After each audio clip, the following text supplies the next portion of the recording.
আপনারা কেউ কেউ শরীরের কথা না ভেবেই খেয়ে ফেলেন মিষ্টি কিংবা ভাজা পোড়ার মতো ক্ষতিকর খাবার। এমন সব ক্ষতিকর খাবারের কারণে ঝুঁকিতে পড়ছে আপনাদের জীবন। এবার জানবো সুস্থ জীবনযাপনের জন্য কোন খাদ্য অভ্যাস বা কোন অভ্যাসগুলো তৈরি করা আমাদের জন্য জরুরি। প্রতিদিন নিয়ম করে ৮ ঘন্টা ঘুমানোর অভ্যাস বদলে আনবে আপনার জীবন।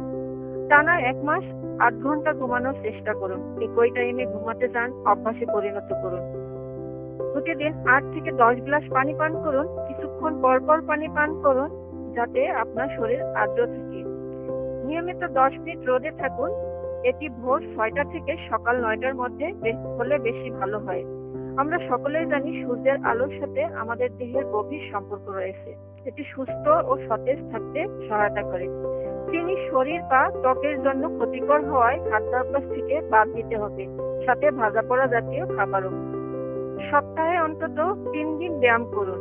জিম না থাকলে বাসায় ম্যাট নিয়ে ব্যায়াম করুন। বই পড়ার অভ্যাস করুন, যাতে মস্তিষ্কের কার্যক্ষমতা সচল থাকে। নিয়মিত ১০ মিনিট মেডিটেশন করুন, তাহলেই আপনার জীবন সতেজ, সুন্দর এবং কাঙ্ক্ষিত হবে। ভিডিওটি দেখার জন্য অসংখ্য ধন্যবাদ।